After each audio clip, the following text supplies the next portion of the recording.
Pogo Hub, pagmamay-ari umano ni Senator Lito Lapid. Iniulat na hiniling ni Senator Lito Lapid sa Senado na palalimin pa ang investigasyon sa mga pagsalakay na ginawa ng mga elemento ng PAO at PNP noong Biyernes at Sabado sa pinaghihinalaang hub ng Lucky South 99, isang Philippine offshore gaming operator sa Porac, Pampanga. Matapos ang isyo na isa umano siya sa mga nagmamay-ari ng lupain kung saan itinayo ang Pogo Hub. Nasagip ng mga raiders ng 46 na gusali sa compound ang dalawang umano'y biktima ng torture. Ang isa ay isang babaeng ibinebenta online para sa mga serbisyong sexual sa loob ng compound. Ang isa pa ay isang inagaw na lalaking Chinese na umamin na nakaposas sa frame ng kama. Narito ang buong detalye ating panoorin. Wala na. Lahat ng mga mayor, mga local government, gusto may pogo na. Kasi kikita. Pero ang alam naman ata nila na sa ilalim ng pogo ay may droga. Kung bakit naman si Michael Yang dyan ang protector, ang nag-umpisa niyan, ang nagtayo niyan. Siyempre kasama si Duterte dyan. Kasama siyempre si Bongo. So ano ba ngayon na mangyayari sa Pilipinas? Bayan ko, kayo ang humusga. Kaya, ikaw, Gloria Macapagal Arroyo, ikaw, Lito Lapid, kayo dyan mga taga-Pampanga, mga national officers, ikaw, Bong Pinida, ikaw, Dennis Pinida, na anak ni Bong Pinida, na siyang gobernador ngayon, huwag ka magbabakla-bakla dyan. Pakita mo pagkalalaki mo. Naks. Kaya, wala tayong magagawa. Magandang hapon! Gobernador Dennis Pinida, Bong Pinida, Congresswoman Gloria Arroyo, Senator Lito Lapid, Mayor Jing Kapal, PNP Chief Romel Marbil, tanggalin mo na ang lahat ng mga pulis mo dyan. Binibigyan ko ng pagkakataon si Senator Lito Lapid na magpadala ng kanyang sagot dito at isisiwalat din natin, ibibigay natin ng kanyang panig. So sa ngayon, ang ating pag-uusapan ay yung proteksyon na binibigay ni Congresswoman, dating presidente na Gloria Macapagal Arroyo at si Gobernador Dennis Pinida ng Pampanga. So, ito ngayon po ang ating bibigyan ng diin at kung bakit hindi malansag-lansag itong pugo na kung saan ang pugo na ito ay ang katotohanan ng buhay ay ito ay nag-operate daw ng illegal at nakonfirma naman na illegal sapagkat may naabutan ang operatiba ng PAOK-TF na mga na-torture na mga biktima. Kung walang biktima doon na torture, ibig sabihin, hindi illegal yon. Pero the fact that it has been established na may torture victims, ay sigurado tayo na may na illegal talaga yan. Ang next thing is, sigurado din tayo na may kinalaman itong Branch 14, Malolos RTC, judge, na nagpalabas ng search warrant at binawi din at nagsasabi pa siya sa PAOK-TF ayon kay Winston John Casio na spokesman ng PAOK-TF na pinangunguluhan ni dating General Gilbert Cruz na tinawagan daw sila ng korte na binabawi muna yung search warrant na binigay sa kanila. At tatawagin sila at magkakaroon daw muna ng hearing o pagdidinig patungkol sa search warrant. Pangatlo, hindi na daw nila natanggap na magkaroon ng hearing. Kaya ang ginawa nila ni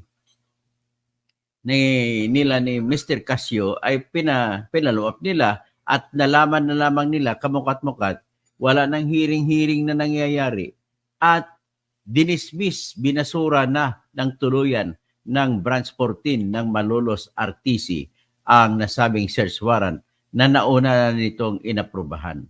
Ang katwiran daw ay wala siyang jurisdiction.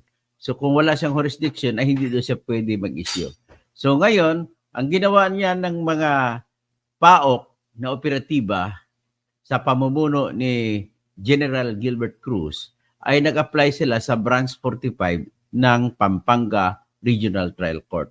At sa kagandahang palad ay nakatanggap sila ng search warrant at inaprubahan din ng judge ng Pampanga RTC Branch 45. Malamang dyan yan sa San Fernando. So anyway, that tells the story kung gaano katindi itong pugo na ito na pati hudikatura ay nagkakaundogaga. Pero bago ako pupunta sa topic natin ngayon, nais ko lang sabihin sa maigsing paraan na yung ginawa ng judge sa pagbabawi ng search warrant ay hindi lang lamang illegal kundi kabastusan at walang bisa sa batas ang kanyang pagbawi. Bakit po walang bisa? Sapagkat po kapag ang isang judge ay nagdesisyon na sa isang kaso, hindi niya na pwedeng bawiin yan kung walang nagsasampa ng motion for reconsideration. Sa kaso ba ng search warrant na binigay para sa paglulusob dyan sa Pugo, dyan sa Purak, Pampanga, meron bang nagsampa ng motion for reconsideration? At ang tanging pwede lamang magsampa ng motion for reconsideration, judge ay walang iba kundi ang mga taga-Pugo na apektado. Pero the fact na iniisip natin ang lahat po ng search warrant ay sikreto, confidential. So ibig sabihin, dapat lamang na hindi malalaman ng mga subject matters o mga taong hahalugugin ang kanilang lugar kung nagpalabas ang korte ng search warrant. At bakit naman kusang loob na tumawag ang korte ng Branch 14 Malolos doon sa PAOK TF at binabawi nila yung search warrant? Una, balikan ko, bawal yan judge, hindi yan pwede judge. Matatanggal ka sa pagiging judge dyan. Ang iyong swerte na lamang dyan ay kung mapatunayan mo pag-investigasyon ng Supreme Court na ikaw ay pagkakamali na hindi sinasadya. Kumbaga ang nangyari dyan ay reckless imprudence lamang o negligence lamang.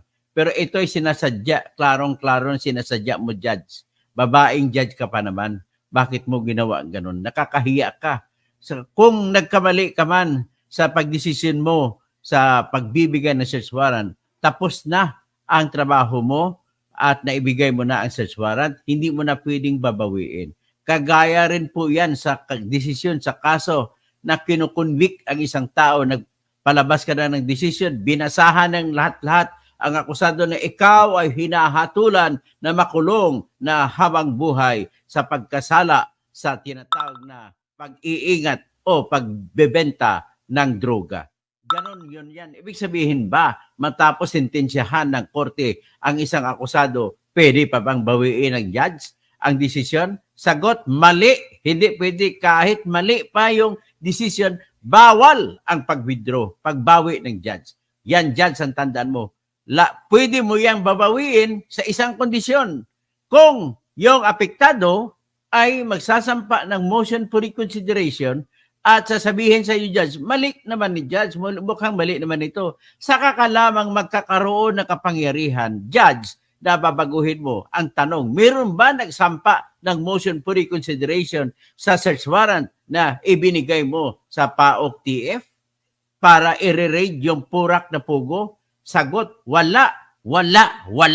Kusang loob mo na binawi. Kaya ikaw, judge, ay matatanggal sa pagiging judge at dapat tanggalin ka pa bilang isang abogada. Ha? Hindi pwede yan na yung ginagawa mo ay karumal-dumal, immoral na kasalanan, judge. Akala mo ganun lang kasimple? Sigurado kami po na mayroong pera na lumaro dyan kaya nagbago ang isip mo, judge. Judge, there is another way na pwedeng babaguhin ng judge ang isang desisyon. Kagaya nito sa search warrant, desisyon yan sa kaso na search warrant. Ang desisyon ay pwedeng babaguhin ng isang judge kung ito'y tinatawag na order non-true prompt.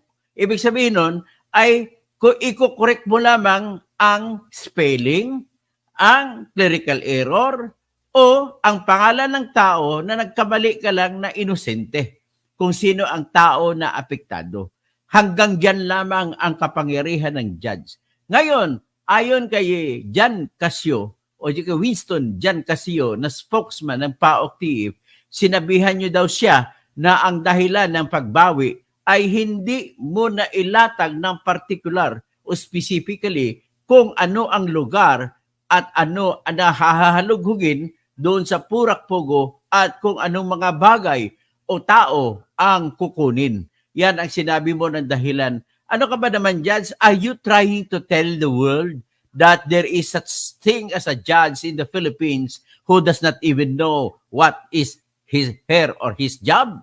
It is your job to determine at pan-application kung talaga bang may particular na lugar o tao na tinutukoy sa ina-apply ng mga pulis, mga NBI, mga PDEA agents.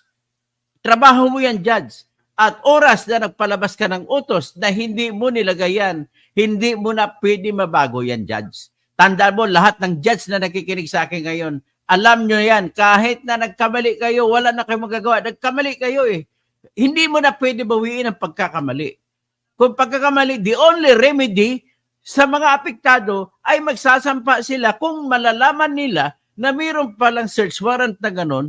The only remedy sa aking practice bilang karanasan ko sa buhay ay to file a motion to quash the search warrant.